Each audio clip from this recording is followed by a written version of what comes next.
ಸ್ಥಳವನ್ನ ಸಮಯವನ್ನ ನನ್ನ ಹಸ್ತಕ್ಕೆ ಒಪ್ಪಿಸಿಕೊಟ್ಟಿದ್ದೇವೆ. ಮಾತನಾಡುವಂತ ದೇವರು ನೀನಪ್ಪ, ಮಾತನಾಡುತ್ತೆಂಬುದಾಗಿ ಹೇಳುವುದಕ್ಕಾಗಿ ಸ್ತೋತ್ರ. ಕ್ರಿಸ್ತನ ಪರಿಶುದ್ಧ ಹೆಸರಿನಲ್ಲಿ ಬೇಡಿ ಹೊಂದಿಕೊಂಡಿದ್ದೇವೆ. ಕ್ರಿಸ್ತನ ಪರಿಶುದ್ಧ ಹೆಸರಿನಲ್ಲಿ ತಮ್ಮೆಲ್ಲರನ್ನ ವಂದಿಸುತ್ತೇನೆ. ದೇವರು ತಾನೇ ನಮ್ಮನ್ನು ಇಲ್ಲಿಯವರೆಗೆ ನಡೆಸಿದ್ದಾನೆ. ಆತನ ನಾಮಕ್ಕೆ ಸ್ತೋತ್ರವನ್ನು ಸಲ್ಲಿಸುತ್ತೇವೆ. ಅದು ನಮ್ಮ ಆದ್ಯ ಕರ್ತವ್ಯವೂ ಕೂಡ. ಈ ದಿವಸಕ್ಕೆ ನೇಮಕವಾದಂಥ ದೇವರ ವಾಕ್ಯದ ಭಾಗ ಸಂಭ್ರಮ ಪಡು, ಸಂತೋಷ ಪಡು, ದೇವರು ಹತ್ತಿರದಲ್ಲಿ ಇದ್ದಾನೆ. ಸಂತೋಷ ಪಡು, ಸಂಭ್ರಮ ಪಡು, ದೇವರು ಹತ್ತಿರದಲ್ಲಿ ಇದ್ದಾನೆ. ಆಂಗ್ಲ ಭಾಷೆಯಲ್ಲಿ ರಿಜಾಯ್ಸ್, ಗಾಡ್ ಇಸ್ ನಿಯರ್ ಎಂಬುದಾಗಿ ಬರೆಯಲ್ಪಟ್ಟಿದೆ. ಪ್ರೀತಿಯುಳ್ಳ ದೇವ ಜನರೇ, ಈ 20 ವರ್ಷ ಶೋಚನೀಯವಾದಂಥ ವರ್ಷ. ಇತಿಹಾಸದ ಪುಟಗಳಲ್ಲಿ ದಪ್ಪ ಅಕ್ಷರಗಳಲ್ಲಿ ಬಲವಾಗಿ ಬರೆಯಲ್ಪಡುವಂಥ ವರ್ಷವೆಂದರೆ ತಪ್ಪಾಗಲಾರದು. ಕಾರಣ, ಎಂದು ಅರಿಯದ ಪರಿಸ್ಥಿತಿ, ತಿಳಿಯಲಾರದ ಸಂಗತಿಗಳು, ಗೊತ್ತಿಲ್ಲದ ವಿಷಯಗಳು, ನಿಲುಕಲಾರದ ಜೀವಿತಗಳು, ಇವೆಲ್ಲದರ ಮಧ್ಯೆ ಅನೇಕ ಹೊಸ ರೀತಿಯ ಜೀವಿತದ ಬದುಕನ್ನು ರೂಢಿ ಮಾಡಿಕೊಳ್ಳುವಂಥ ಪರಿಸ್ಥಿತಿಯನ್ನು ಕೂಡ ಈ ವರ್ಷದಲ್ಲಿ ನಾವು ಕಂಡಿದ್ದೇವೆ. ಯಾವುದು ನಮ್ಮ ದೈನಂದಿನ ಜೀವಿತದಲ್ಲಿ ಇರೋದಿಲ್ಲವೋ ಅವೆಲ್ಲವನ್ನ ಕೂಡ ಹೊತ್ತುಕೊಂಡು ಬದುಕುವಂಥ ಒಂದು ಅಗಾಧವಾದಂಥ ಬದುಕನ್ನು ರೂಢಿಸಿಕೊಂಡಿದ್ದೇವೆ. ಬಹುಶಃ ಹಿಂದಿನ ಮುಂದೆ ಬರುವಂಥ ಪೀಳಿಗೆ ಇದನ್ನು ಅನುಭವ ಮಾಡುತ್ತದೋ ಇಲ್ಲವೋ ಗೊತ್ತಿಲ್ಲ. ಆದರೆ ಈಗ ಬದುಕಿರುವಂಥ ಜನರು ಇದು ಮೊಟ್ಟ ಮೊದಲನೆಯ ಒಂದು ಆತಂಕದ ಬದುಕನ್ನು ಅನುಭವ ಮಾಡಿದ್ದಾರೆ. ಕಾರಣ, 1901ರಲ್ಲಿ ಈ ರೀತಿಯ ಒಂದು ವಿಪರ್ಯಾಸ ಪ್ರಪಂಚಾದ್ಯಂತ ಇತ್ತು ಎಂಬುದಾಗಿ ದಾಖಲೆಗಳು, ಪುರಾವೆಗಳು ಹೇಳ್ತವೆ. ಸುಮಾರು ವರ್ಷಗಳ ನಂತರ ಇತಿಹಾಸದ ಪುಟಗಳಿಗೆ ಮತ್ತೊಮ್ಮೆ 2020 ಸೇರಿ ಬರುತ್ತದೆ. ಇದು ಒಂದು ವಿಪರ್ಯಾಸದ ಸಂಗತಿ ಹೌದು. ಇದು ಮೊದಲನೇದಾಗಿ ನಮ್ಮಲ್ಲಿರುವಂಥ ವಿಚಾರಧಾರೆ. ಯಾಕೆ ಈ ವಿಚಾರಧಾರೆಯನ್ನು ಇಲ್ಲಿ ಪ್ರಸ್ತಾಪ ಮಾಡುತ್ತಾ ಇದ್ದೇನೆ ಎಂಬುದಾಗಿ ನೋಡುವಾಗ, ಅನೇಕ ವೇಳೆ ನಮ್ಮ ಸಂಭ್ರಮ ಸಡಗರ ಲೋಕದ ರೀತಿಯಲ್ಲಿ ಇರುವಂಥದ್ದಾಗಿರುವ ಕಾರಣ, ಈ ವರ್ಷ ಇವೆಲ್ಲದಕ್ಕೂ ಒಂದು ಅಡಚಣೆ ಆಗಿರುವ ಕಾರಣ, ನಾವು ಎಷ್ಟರ ಮಟ್ಟಿಗೆ ಸತ್ಯವೇದವನ್ನು ಇನ್ನೂ ಗಾಂಭೀರ್ಯವಾಗಿ ನೋಡಿಕೊಳ್ಳಬೇಕು, ಪಡೆದುಕೊಳ್ಳಬೇಕು ಎನ್ನುವಂಥದ್ದನ್ನು ಈ ವಿಷಯದ ಮೂಲಕ ಅರ್ಥೈಸಿಕೊಳ್ಳಬೇಕಾದುದು ನಮ್ಮ ಆದ್ಯ ಕರ್ತವ್ಯ. ಇನ್ನು ಎರಡನೆಯದಾಗಿ ನೋಡುವಾಗ, ನಮ್ಮೆಲ್ಲರಲ್ಲಿಯೂ ಒಂದು ಆತಂಕ ಇದೆ. 2021 ಹೇಗೆ ಮಾರ್ಪಡುತ್ತದೆ ಎಂಬುದಾಗಿ, ಯಾವ ರೀತಿಯಲ್ಲಿ ಆ ವರ್ಷ ನಮ್ಮನ್ನು ಬರಮಾಡಿಕೊಳ್ಳುತ್ತದೆ ಎನ್ನುವಂಥದ್ದು. 2021ನೇ ವರ್ಷ ಹೇಗಿರುತ್ತದೆ? ಒಂದು ಕಡೆ ಆತಂಕವಾದರೆ, ಇನ್ನೊಂದು ಕಡೆ ಎಲ್ಲೋ ಒಂದು ಆಶಾ ಕಿರಣ ಉತ್ತಮವಾಗಿರಲಿಕ್ಕೆ ಸಾಧ್ಯ. ಈ ಒಂದು ವೈರಾಣು ಪ್ರಪಂಚವನ್ನು ಬಿಟ್ಟು ಹೋಗುತ್ತದೆ. ನಾವು ಹಾಕಿಕೊಳ್ಳುವಂಥ ಮುಖಪರದೆಗೆ ಒಂದು ಅಂತ್ಯ ಬರುತ್ತದೆ. ಇವೆಲ್ಲಕ್ಕೂ ಒಂದು ಸ್ಥಿತಿಗತಿಗಳನ್ನು ದೇವರು ನಿಯಂತ್ರಿಸುತ್ತಾನೆ ಎನ್ನುವಂಥದ್ದು ಮತ್ತೊಂದು ಕಡೆ ಇರುವಂಥ ಆಶಾಕಿರಣ. ಆದರೆ ಇವೆಲ್ಲಕ್ಕೂ ಕಾರಣ ಯಾರು ಎಂಬುದಾಗಿ ಅವಲೋಕಿಸಿ ನೋಡುವಾಗ, ಮನುಷ್ಯನೇ ಹೊರತು ಮತ್ತಾರೂ ಅಲ್ಲ ಎಂಬುದಾಗಿ ಸತ್ಯವೇದದಲ್ಲಿ ಅನೇಕ ಭಾಗಗಳಲ್ಲಿ ನಾವು ನೋಡುತ್ತೇವೆ. ಕಾರಣ, ಮನುಷ್ಯನ ಉದಾಸೀನತೆ, ದುರಹಂಕಾರ, ಅತಿಯಾದಂಥ ಆಶೆ, ಅದು ದುರಾಶೆ ಎಂಬುದಾಗಿ ನೋಡ್ತೇವೆ. ನನ್ನದು ನಾನೇ ಸರ್ವಾಧಿಕಾರಿ ಎನ್ನುವಂಥ ಒಂದು ನಿಯಂತ್ರಿತವಾದಂಥ ಆ ಒಂದು ವಿಚಲಿತವಾದಂಥ ಬದುಕನ್ನು ಈ ಹೊತ್ತು ಮಾನವನಾಗಿ ತಡೆ ಹಾಕಿದ್ದಾನೆ. ನಾನು ಹಣವಿದ್ದರೆ ಏನು ಬೇಕಾದರೂ ಸಾಧಿಸಬಹುದು ಎನ್ನುವಂಥ ಜನರೆಲ್ಲರೂ ಈ ಹೊತ್ತು ಮುಖಭಂಗವಾಗಿ ಕುಳಿತಿದ್ದಾರೆ. ಅವರ ಹಣ, ಅವರ ಅಂತಸ್ತು, ಅವರ ಆಸ್ತಿ, ಅವರಲ್ಲಿರುವಂಥ ಐಶ್ವರ್ಯ ಯಾವುದು ಕೂಡ ಅವರನ್ನು ಸಂರಕ್ಷಿಸುವುದಕ್ಕಾಗಲಿ ಅವರ ಬದುಕನ್ನು ರೂಢಿಸುವುದಕ್ಕಾಗಲಿ ಆಗುತ್ತಿದೆ. ಅವರಲ್ಲಿ ಹಣ ಇದೆ, ಆದರೆ ಅದನ್ನು ವ್ಯಯ ಮಾಡುವುದಕ್ಕೆ ಆಗುತ್ತಾ ಇಲ್ಲ. ಯಾವ ವ್ಯಕ್ತಿಯು ನಾನು ಇದ್ದ ಹಾಗೆಯೇ ಇರುತ್ತೇನೆ ಎಂಬುದಾಗಿ ಹೇಳಿಕೊಂಡು ಬದುಕಿದ ಇಷ್ಟು ವರ್ಷಗಳು ಈ ವರ್ಷ ಅವರು ಬದಲಾವಣೆ ಹೊಂದುವಂಥ ವರ್ಷವಾಗಿ ಪರಿತಪಿಸಿದರು. ಒಂದು ಕಡೆ ನೋಡ್ತೇವೆ, ಆಮೋಸನ ಪತ್ರಿಕೆಯಲ್ಲಿ ಬಹುಶಃ ಕಳೆದ ಸಾರಿ ಇದನ್ನು ನಿಮಗೆ ತಿಳಿಸಿದೆ. ನೀರಿನ ಕ್ಷಾಮ ಅಲ್ಲ, ಅನ್ನದ ಕ್ಷಾಮ ಅಲ್ಲ, ದೇವರ ವಾಕ್ಯದ ಕ್ಷಾಮ ಬರುವುದಕ್ಕಿದೆ ಎಂಬುದಾಗಿ ಸತ್ಯವೇದವು ಹೇಳಿದ ಪ್ರಕಾರ ಈ ದಿನಮಾನಗಳಲ್ಲಿ ದೇವರ ವಾಕ್ಯದ ಶ್ರಮ ಬರುತ್ತಲೇ ಇದೆ ಎಂಬುದಾಗಿ ನಾನು ಭಾವಿಸ್ತೇನೆ.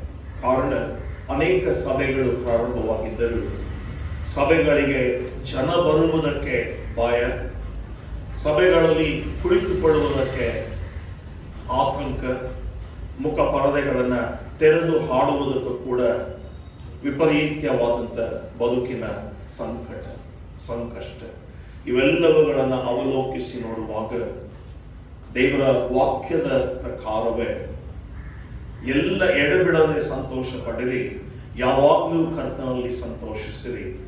ಮತ್ತು 50ನೇ ಅಧ್ಯಾಯ ಕೀರ್ತನೆಗಾರನು ಬರೆಯುತ್ತಾನೆ, ನೀವು ಸಂಕಷ್ಟಗಳಲ್ಲಿ ಇರುವಾಗ ಏನು ಮಾಡಿರಿ? ನನಗೆ ಪ್ರಾರ್ಥಿಸಿರಿ. ದಾವೀದನ ಅನುಭವ, ದೇವರಿಗೆ ಪ್ರಾರ್ಥಿಸಿರಿ, ಆಗ ಆತನು ನಿಮ್ಮನ್ನ ಸಂಕಷ್ಟದಿಂದ ಪಾರು ಮಾಡುತ್ತಾನೆ. ಆಗ ನೀವೇನು ಮಾಡುವಿರಿ? ನನ್ನನ್ನು ಸ್ತುತಿಸುವಿರಿ ಎಂಬುದಾಗಿ ದೇವರ ವಾಕ್ಯವು ಕೀರ್ತನಗಾರನ ಮೂಲಕ ನಮಗೆ ತಿಳಿಸಲ್ಪಡುತ್ತದೆ. ಈ ದಿವಸ ನಾವು ಬದುಕಿರುವುದಾದರೆ ಅದು ದೇವರ ಕೃಪೆಯಾಗಿದೆ. ಆತನ ಕೃಪೆ ಶಾಶ್ವತವಾದದ್ದು, ಆತನ ನಡೆಸುವಿಕೆ ಅಪರಿಮಿತವಾದದ್ದು. ನಾವು ಬದುಕಿರುವುದಾದರೆ ಅದು ಆತನ ಕೃಪೆ ಮತ್ತು ಆತನ ಪ್ರೀತಿಯ ಹೊರತು ಮತ್ತೇನೂ ಅಲ್ಲ ಎಂಬುದಾಗಿ ಸತ್ಯವೇದದಲ್ಲಿ ಆಗಿಂದಾಗಿ ನೋಡ್ತಾ ಇದ್ದೇವೆ. ಈ ದಿವಸ ಸಂಭ್ರಮ ಪಡು, ದೇವರಲ್ಲಿ ಸಂತೋಷ ಪಡು, ಸಂತೋಷಿಸು, ದೇವರು ಹತ್ತಿರವಾಗಿದ್ದಾನೆ ಎಂಬುದಾಗಿ ಹೇಳುವಾಗ ಯಾವ ರೀತಿಯ ಸಂತೋಷ, ಯಾವ ರೀತಿಯ ಸಡಗರ. ಬಹುಶಃ ನಮ್ಮ ಸಭೆಗಳಲ್ಲಿ ಭಜನೆಗೆಂದೇ ಸೇರಿ ಬರುವಂಥ ಜನರಿಗೆ ಬಹಳ ಆತಂಕ ಆಗಿದೆ. ಕಾರಣ ಸೇರಲಿಕ್ಕೆ ಆಗ್ತಾ ಇಲ್ಲ. ಭಜನೆ ಇಲ್ಲದ ಕಾರಣ ಅನೇಕ ಜನರು ಈ ವರ್ಷ ಸಂಪೂರ್ಣವಾಗಿ ಸಭೆಯಿಂದ ಹೊರಗಡೆಯೇ ಇರುವಂಥ ಪರಿಸ್ಥಿತಿಯನ್ನು ಅನುಭವ ಮಾಡಿದ್ದಾರೆ. ಇಂತಹ ಎಲ್ಲ ಭೀಕರತೆಯಲ್ಲಿ ಯಾವ ಸಂಭ್ರಮ ಪಡು, ಯಾವ ಸಂತೋಷ ಪಡು. ಅನೇಕ ಸಭೆಗಳಲ್ಲಿ ಈಗ ಭಜನೆ ಹೇಗಿದೆ ಎಂಬುದಾಗಿ ನೋಡುವಾಗ ಒಂದೊಂದು 10 ಕುಟುಂಬಗಳಿಗೆ ಒಂದು ಲಿಂಕ್ ಅನ್ನು ಕಳಿಸಿ ಒಂದೊಂದು ದಿವಸ ಸಭೆಯಲ್ಲಿಯೇ ಕೂಡಿ ಭಜನೆ ಮಾಡಿ ಆ ಮನೆಗಳನ್ನು ಸಂಧಿಸುವಂತ ಒಂದು ತಾಂತ್ರಿಕ ಒಂದು ಪರಿಸ್ಥಿತಿಯನ್ನು ಒದಗಿಸಿಕೊಂಡಿದ್ದೇವೆ. ಅನೇಕ ಸಭೆಗಳಲ್ಲಿ ದೇವರಿಗೆ ಸಲ್ಲಿಸುವಂಥ ಕಾಣಿಕೆಗಳಿಲ್ಲದೆ ಸಭೆಯನ್ನು ಪರಿಪಾಲಿಸುವುದಕ್ಕೂ ಕೂಡ ಕಷ್ಟಪಡುತ್ತಿರುವಂಥ ಅನೇಕ ಸಭೆಗಳು ಈ ದಿನಮಾನಗಳಲ್ಲಿ ಬಹಳ ವಿಪರ್ಯಾಸದ ಸಂಗತಿಗಳು ಮಾನವನನ್ನು ಒದಗಿಸಿಕೊಂಡಿರುವಾಗ ಈ ಹೊತ್ತು ನನ್ನ ಸ್ಥಿತಿ, ನಾನು ಸಂಭ್ರಮ ಪಡಬೇಕೋ? ಕರ್ತನಲ್ಲಿ ಸಂಭ್ರಮ ಪಡುವುದಾದರೆ ಹೇಗೆ? ದೇವರ ವಾಕ್ಯ ಹೇಳ್ತದೆ, ಲೌಕಿಕವಾಗಿ ನೀನು ಸಂಭ್ರಮ ಪಡುವುದಕ್ಕೆ ಆಗದೆ ಇದ್ದಾಗ ನೀನು ಆತ್ಮೀಕವಾಗಿ ನೀನು ಸಂತೋಷ ಪಡುವುದಾದರೆ ನಿನ್ನ ಆತ್ಮಿಕವಾದಂಥ ಸಂತೋಷವನ್ನು ಯಾರೂ ಕೂಡ ನಿನ್ನಿಂದ ತೆಗೆಯುವುದಕ್ಕೆ ಸಾಧ್ಯ ಇಲ್ಲ. ಯಾರೂ ಕೂಡ ಅದನ್ನು ನಿನ್ನಿಂದ ಹೊರಪಡಿಸುವುದಕ್ಕೆ ಸಾಧ್ಯ ಇಲ್ಲ. ಯಾಕೆಂದರೆ ಆ ಸಂತೋಷವು ಕರ್ತನು ತಾನೇ ನಿನಗೆ ಕೊಡುವಂಥವನಾಗಿದ್ದಾನೆ. ಅದು ಲೋಕದಲ್ಲಿ ಸಿಗುವಂಥ ಸಂತೋಷ ಅಲ್ಲ. ಆ ಸಂತೋಷ ನಾಶವಾಗಿ ಹೋಗ್ತದೆ. ಆದರೆ ನಾನು ಪಡುವಂಥ ಸಂತೋಷ, ನನ್ನಲ್ಲಿ ಐಕ್ಯಗೊಳ್ಳುವಂಥ ಸಂತೋಷ ಶಾಶ್ವತವಾಗಿ ನಿಮ್ಮಲ್ಲಿ ಇರುವುದಕ್ಕೆ ಸಾಧ್ಯ. ಆದ್ದರಿಂದ ಒಂದು ಎಚ್ಚರಿಕೆಯ ಮಾತು ಈ ದಿವಸದಲ್ಲಿ ಕರ್ತನು ಒಂದು ದೃಷ್ಟಾಂತದ ಮೂಲಕ ನಮಗೆ ಆತನು ಹೀಗೆ ಸಂಬೋಧಿಸುತ್ತಾನೆ. ದಯಮಾಡಿ ಲೂಕನ ಸುವಾರ್ತೆ 12ನೇ ಅಧ್ಯಾಯ 35ನೆಯ ವಾಕ್ಯ ಯಾರಾದರೂ ಓದುವುದಾದರೆ ಸಂತೋಷ. ಲೂಕನ ಸುವಾರ್ತೆ 12ನೇ ಅಧ್ಯಾಯ 35ನೆಯ ವಾಕ್ಯ. ನಿಮ್ಮ ನಡುಗಳು ಕಟ್ಟಿರಲಿ, ನಿಮ್ಮ ದೀವಿಟೆಗಳು ಉರಿಯುತ್ತಾ ಇರಲಿ. ನೀವಂತೂ ತಮ್ಮ ಯಜಮಾನನು ಬಂದು ಕಟ್ಟಿದ ಕೂಡಲೇ ಕದವನ್ನು ತೆರೆಯುವುದಕ್ಕೆ ಸಿದ್ಧವಾಗಿದ್ದು, ಮದುವೆಯ ಊಟವನ್ನು ಯಾವಾಗ ತೀರಿಸಿಕೊಂಡು ಬರುವೆನೋ ಎಂದು ಅವನನ್ನು ಎದುರು ನೋಡುತ್ತಿರುವ ಮನುಷ್ಯರಂತಿರಿ. ದೇವರ ವಾಕ್ಯ ಹೇಳ್ತದೆ, ಯಜಮಾನನು ಮದುವೆಯ ಊಟಕ್ಕೆ ಹೋಗಿದ್ದಾನೆ. ಮದುವೆಯ ಊಟಕ್ಕೆ ಹೋಗಿದ್ದಾನೆ ಎಂಬುದಾಗಿ ಹೇಳುವಾಗ ನನ್ನ ಯಜಮಾನನು ಪರದೈಸಿನಲ್ಲಿ ಇದ್ದಾನೆ. ಫಿಲಿಪಿಯರಿಗೆ ಬರೆದಂತ ಪತ್ರಿಕೆ 2ನೇ ಅಧ್ಯಾಯ 7 ಮತ್ತು 8ನೆಯ ವಾಕ್ಯ ಯಾರಾದರೂ ಓದುವುದಾದರೆ ಆ ವಾಕ್ಯದಲ್ಲಿ ಹೀಗೆ ನಾವು ನೋಡುತ್ತೇವೆ. ದೇವರಿಗೆ ಸರಿಸಮಾನನಾಗಿರ ಎಂಬ ಅಮೂಲ್ಯ ಪದವಿಯನ್ನು ಬಿಡಲೊಲೆಯನ್ನು ಎಚ್ಚರಿಸದೆ ತನ್ನನ್ನು ಬರೆದು ಮಾಡಿಕೊಂಡು ದಾಸನ ರೂಪವನ್ನು ಧರಿಸಿಕೊಂಡು ಮನುಷ್ಯರಿಗೆ ಸದೃಶನಾದನು. ಹೀಗೆ ಆತನು ಆಕಾರದಲ್ಲಿ ಮನುಷ್ಯನಾಗಿ ಕಾಣಿಸಿಕೊಂಡಿದ್ದಾಗ ತನ್ನನ್ನು ತಗ್ಗಿಸಿಕೊಂಡು ಮರಣವನ್ನು, ಅಂದರೆ ಶಿಲುಬೆಯ ಮರಣವನ್ನಾದರೂ ಹೊತ್ತುವಷ್ಟು ವಿಧೇಯನಾದನು.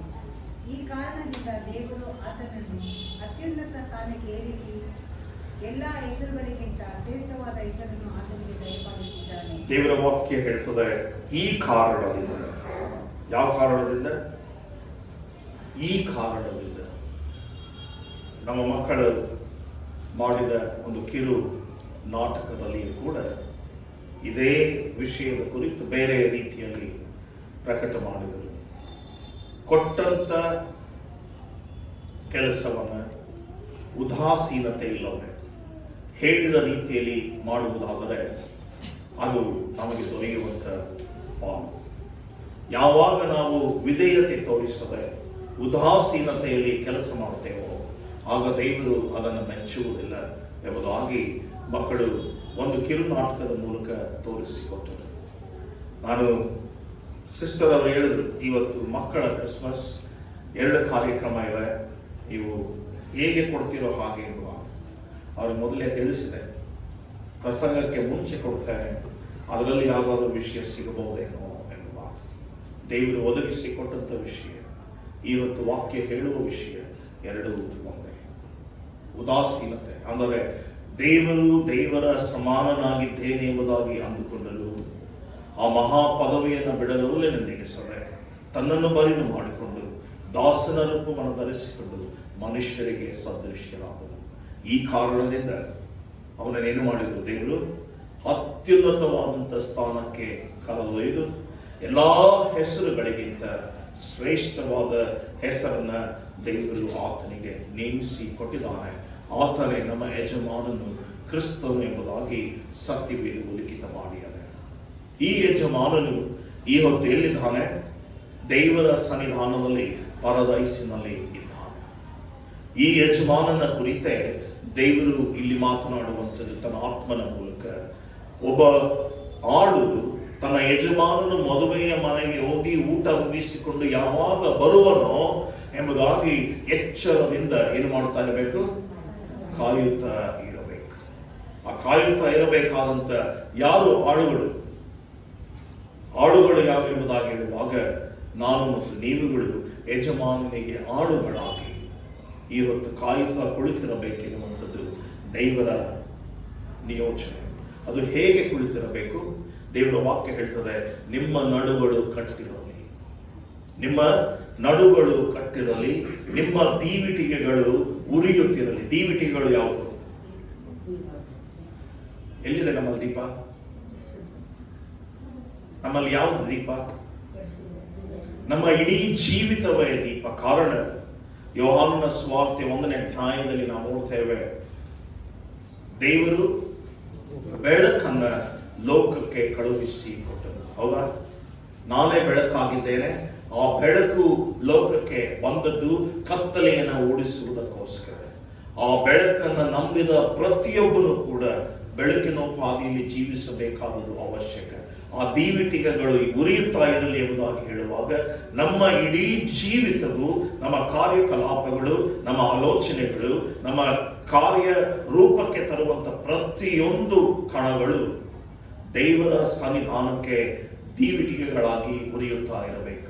ನಿಮ್ಮ ನಡುಗಳು ಕಟ್ಟಿರಲಿ ಎಂಬುದಾಗಿ ಹೇಳುವಾಗ ಬಿಗಿಯಾಗಿ ಕಟ್ಟಿ ಹಿಡಿದುಕೊಳ್ಳುವಂತ ಅನೇಕ ಸ್ಥಿತಿಗತಿಗಳನ್ನು ಜೀವಿತದಲ್ಲಿ ರೂಢಿಸಿಕೊಳ್ಳಬೇಕಾದದ್ದು ಅವಶ್ಯಕ. ಹೀಗೆ ದೇವರ ವಾಕ್ಯ ಹೇಳುತ್ತದೆ, ಯಾವಾಗ ಯಜಮಾನನು ಮದುವೆಯ ಮನೆಯಿಂದ ಊಟವನ್ನು ಮುಗಿಸಿ ತೀರಿಸಿಕೊಂಡು ಬರುವನೋ ಆ ಆಳು ಕಾಯುತ್ತಾ ಕುಳಿತಿರಬೇಕಾದದ್ದು ಅವಶ್ಯಕ. ಇವತ್ತು ನಾನು ಆತ್ಮಿಕವಾಗಿ ಸಂಭ್ರಮ ಪಡುವ ಎಂಬುದಾಗಿ ಹೇಳುವುದಾದರೆ ನನ್ನ ಆತ್ಮಿಕ ಸಂತೋಷ ದೇವರ ಬರೋಣದಲ್ಲಿ, ದೇವರ ನಿಯೋಜನೆಯಲ್ಲಿ, ದೇವರು ಕೊಡುವಂತ ತೀರ್ಪಿನಲ್ಲಿ, ದೇವರು ಕೊಡುವಂತ ನಿತ್ಯ ಜೀವದ ವಾಗ್ದಾನದಲ್ಲಿ, ದೇವರು ನನ್ನೊಟ್ಟಿಗೆ ನೀವು ಜೀವಿಸಿರಿ ಎಂಬುದಾಗಿ ಹೇಳುವಂತ ವಾಗ್ದಾನದ ವಾಕ್ಯಗಳಲ್ಲಿ ನಾನು ಸಂತೋಷ ಪಡಬೇಕು.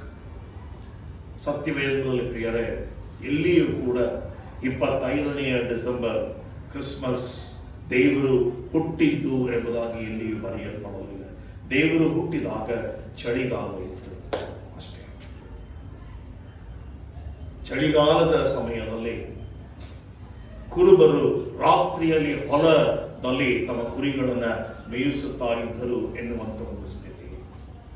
ಆ ನಕ್ಷತ್ರವು ಆಕಾಶದಲ್ಲಿ ಮೂಡುವಾಗ ಆ ನಕ್ಷತ್ರವು ಅನೇಕ ಜನರಿಗೆ ದಾರಿದೀಪವಾಗಿ ಯೇಸು ಕ್ರಿಸ್ತನು ಮಲಗಿದ ಆ ಕೊಠಡಿಗೆ ಆ ನಕ್ಷತ್ರವು ಅವರನ್ನು ನಡೆಸಿತು, ಅಂದರೆ ದಾರಿಯಲ್ಲಿ ನಡೆಸಿತು ಎಂಬುದಾಗಿ ಹೆರೋದನು ತಿಳಿದುಕೊಂಡನು, ಇಲ್ಲಿ ಒಬ್ಬ ರಾಜನು ನನಗೆ ಸ್ಪರ್ಧಿಯಾಗಿ ಹುಟ್ಟಿದ್ದಾನೆ ಎಂಬುದಾಗಿ.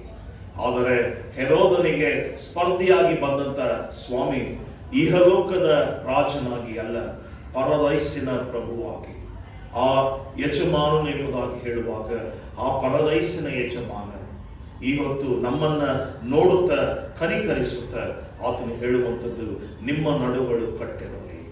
ಕಾರಣ ನಾವು ನಡುವನ್ನ ಕಟ್ಟದೆ ಹೋದರೆ ನಮ್ಮ ಇಡೀ ದೇಹದ ಭಾರವು ಕುಗ್ಗಿ ಹೋಗ್ತದೆ. ನಮ್ಮ ಸೊಂಟ ಬಲವಾಗಿ ಇಲ್ಲದೆ ಹೋದರೆ ನಮ್ಮ ಇಡೀ ದೇಹವು ಕುಸಿದು ಹೋಗುವಾಗ, ಅದು ಅದರ ಆ ಭಾರವನ್ನು ಹೊತ್ತುಕೊಳ್ಳಲಾರದೆ ಹೋಗುವಾಗ, ನಮ್ಮ ನಡುವು ಬಗ್ಗುವಾಗ ನಾವು ಬಿದ್ದು ಹೋಗ್ತೇವೆ. ಯಾಕೆ ಯಾವಾಗಲೂ ದೇವರ ವಾಕ್ಯಗಳಲ್ಲಿ ನಿಮ್ಮ ನಡುವನ್ನು ಕಟ್ಟಿಕೊಳ್ಳಿರಿ ಎಂಬುದಾಗಿ ಅನೇಕ ಸಾರಿ ನಾವು ನೋಡ್ತೇವೆ. ಪೌಲನು ಫಿಲಿಪಿಯರಿಗೆ ಬರೆಯುವಂತ ಪತ್ರಿಕೆಯಲ್ಲಿ, ಪೌಲನು ಕೊರಿಂಥ ಸಭೆಯವರಿಗೆ ಬರೆಯುವಂತ ಪತ್ರಿಕೆಯಲ್ಲಿ, ಪೌಲನು ಬರೆಯುವಂತ ಎಲ್ಲ ಪತ್ರಿಕೆಗಳಲ್ಲಿ ಆತನು ಎಚ್ಚರಿಕೆಯಿಂದ ಹೇಳುವಂಥದ್ದು, ನಿಮ್ಮ ನಡುವನ್ನ ಕಟ್ಟಿಕೊಳ್ಳಿರಿ, ವಜ್ರ ಕವಚದವರು ಧರಿಸಿಕೊಳ್ಳಿರಿ, ನೀತಿ ಎಂಬ ನಡುಕಟ್ಟನ್ನು ಬಿಗಿದುಕೊಳ್ಳಿರಿ, ಉತ್ಸಾಹಕತೆಯಿಂದ ನಿಮ್ಮ ಜೀವಿತಗಳನ್ನು ರೂಢಿಸಿಕೊಳ್ಳಬೇಡಿರಿ. ಹೀಗೆ ಅನೇಕ ಸಿದ್ಧಾಂತಗಳನ್ನು ಆತನು ತಿಳಿಸುತ್ತಾನೆ. ಅಂತಹ ಸಿದ್ಧಾಂತಗಳಲ್ಲಿ ಈ ದಿವಸ ನಮ್ಮ ನಡುವು ಕಟ್ಟಿರಬೇಕು. ನಮ್ಮ ದೀವಿಟಿಗೆಗಳು ಯಾವಾಗಲೂ ಉರಿಯುತ್ತಿರಬೇಕು. ಯಜಮಾನನು ಯಾವಾಗ ಊಟ ಮುಗಿಸಿ ಬರುತ್ತಾನೋ ಅವನನ್ನು ಎದುರು ನೋಡುವುದಕ್ಕೆ ನಾವು ಸದಾ ಸಿದ್ಧರಿರಬೇಕು. ಕಾರಣ ಯಾಕೆ ನಾವು ಸದಾ ಸಿದ್ಧರಿರಬೇಕು? ಯಾಕೆ ನಮ್ಮ ದೀವಿಟಿಗೆಗಳು ಉರಿಯುತ್ತಾ ಇರಬೇಕು? ಯಾಕೆ ನಮ್ಮ ನಡುವು ಕಟ್ಟಿರಬೇಕೆಂಬುದಾಗಿ ನೀವು ಹುಡುಕುವುದಾದರೆ ಅದೇ ಅಧ್ಯಾಯದ 37ನೇ ವಾಕ್ಯವನ್ನು ಗಮನಿಸಿ ನೋಡ್ರಿ. ಲೂಕನ ಸುವಾರ್ತೆ 12ನೇ ಅಧ್ಯಾಯ 37ನೇ ವಾಕ್ಯ. ಯಜಮಾನನು ಬಂದು ಯಾವ ಯಾವ ಆಳುಗಳು ಎಚ್ಚರವಾಗಿರುವುದನ್ನು ಕಂಡುಕೊಳ್ಳುವನೋ ಆ ಆಳುಗಳೇ ಧನ್ಯರು. ಆತನೇ ನಡು ಕಟ್ಟಿಕೊಂಡು ಅವರನ್ನು ಊಟಕ್ಕೆ ಕೂಡಿಸಿ ಹತ್ತಿರಕ್ಕೆ ಬಂದು ಅವರಿಗೆ ಸೇವೆ ಮಾಡುವನು ಎಂದು ನಿಮಗೆ ಸತ್ಯವಾಗಿ ಹೇಳುತ್ತೇನೆ. ದೇವರ ವಾಕ್ಯ ಹೇಳ್ತದೆ, ಯಜಮಾನನು ಯಾವ ಆಳುಗಳು ಎಚ್ಚರವಾಗಿದ್ದಾರೋ ಎಂಬುದಾಗಿ ತಿಳಿದು ಅವರನ್ನು ಕರೆದುಕೊಂಡು ಹೋಗಿ ಊಟಕ್ಕೆ ಕೂಡಿಸಿ ಅವರಿಗೆ ತಾನೇ ತನ್ನ ನಡುವನ್ನ ಕಟ್ಟಿಕೊಂಡು ಏನು ಮಾಡುತ್ತಾನೆ? ಅವರಿಗೆ ಸೇವೆ ಮಾಡುತ್ತಾನೆ ಎಂಬುದಾಗಿ ನಿಮಗೆ ಸತ್ಯವಾಗಿ ಹೇಳುತ್ತೇನೆ.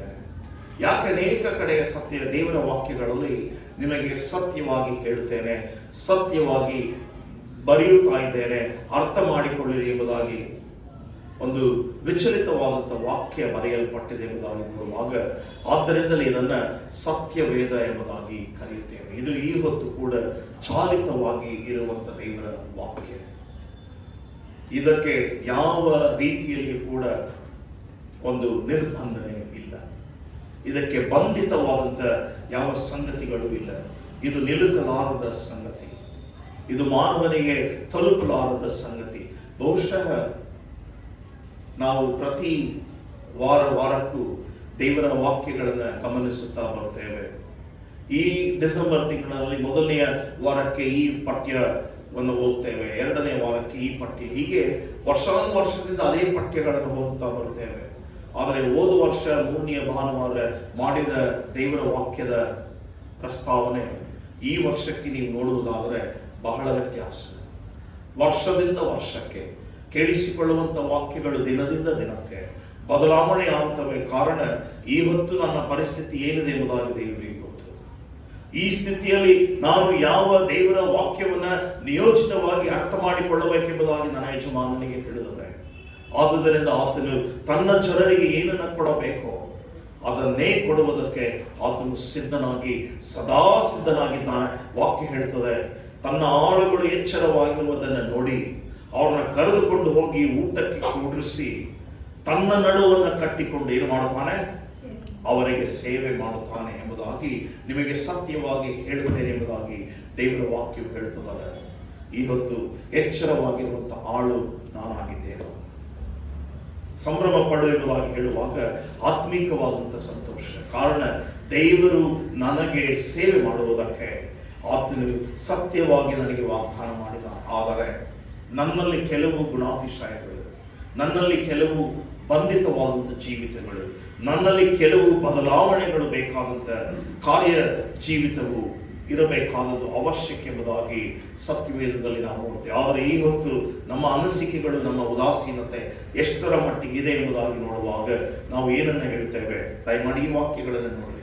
2ನೇ ಪೇತ್ರನಿಗೆ ಬರೆದಂಥ ಪತ್ರಿಕೆ 3ನೇ ಅಧ್ಯಾಯದ 3ನೇ ವಾಕ್ಯ. ಯಾರಾದರೂ ಮಕ್ಕಳಲ್ಲಿ ಓದಬೇಕೆಂಬುದಾಗಿ ಪ್ರೀತಿಯಿಂದ ಕೇಳಿಕೊಡುತ್ತೇನೆ. ಒಬ್ಬರು 3ನೇ ವಾಕ್ಯ, ಮತ್ತೊಬ್ಬರು 4ನೇ ವಾಕ್ಯ. 2ನೇ ಪೇತ್ರ 3ನೇ ಅಧ್ಯಾಯದ 3 ಮತ್ತು 4ನೇ ವಾಕ್ಯ. ನೀವು ಕಡೆ ಮಾತೇನೆಂದರೆ, ಕಡೆ ದಿವಸಗಳಲ್ಲಿ ತಮ್ಮ ದುರಾಶೆಗಳ ಪ್ರಕಾರ ನಡೆಯುವ ಕುಚೋದ್ಯಗಾರರು ಬಂದು ಕುಚೋದ್ಯ ಮಾಡುತ್ತಾ ಆತನ ಪ್ರತ್ಯಕ್ಷತೆಯ ವಿಷಯವಾದ ವಾಗ್ದಾನಗಳು ಏನಾಗಿದೆ?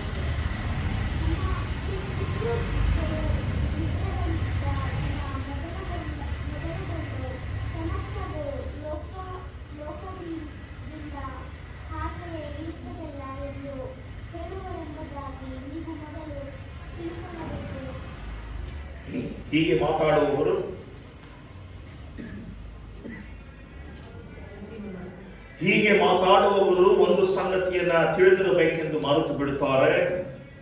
ಅದೇನೆಂದರೆ, ಪೂರ್ವ ಕಾಲದಲ್ಲಿದ್ದಂಥ ಭೂಮಿ ಆಕಾಶಗಳು ದೇವರ ವಾಕ್ಯದ ಮೂಲಕ ನೀರಿನಿಂದ ಉಂಟಾಗಿ ನೀರಿನಿಂದ ಏನಾಗುತ್ತವೆ? ಆಧಾರಗೊಂಡಿರುವಲ್ಲಿ ಆ ನೀರಿನಿಂದಲೇ ಆ ಕಾಲದಲ್ಲಿ ಏನಾಗ್ತದೆ? ಲೋಕವು ಜಲಪ್ರಳಯದಲ್ಲಿ ನಾಶವಾಯಿತು.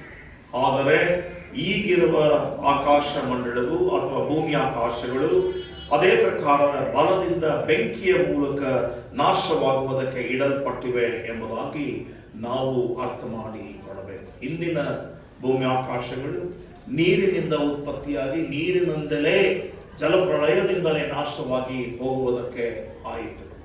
ಆದರೆ ಈಗಿರುವಂಥ ಭೂಮಿ ಆಕಾಶಗಳು ಬೆಂಕಿಯಿಂದ ನಿರ್ಮಾಣಗೊಂಡಿರುವಲ್ಲಿ ಅದು ಬೆಂಕಿಯಿಂದಲೇ ನಾಶವಾಗುವುದಕ್ಕೆ ಸಿದ್ಧವಾಗಿ ನಿಂತವೆ.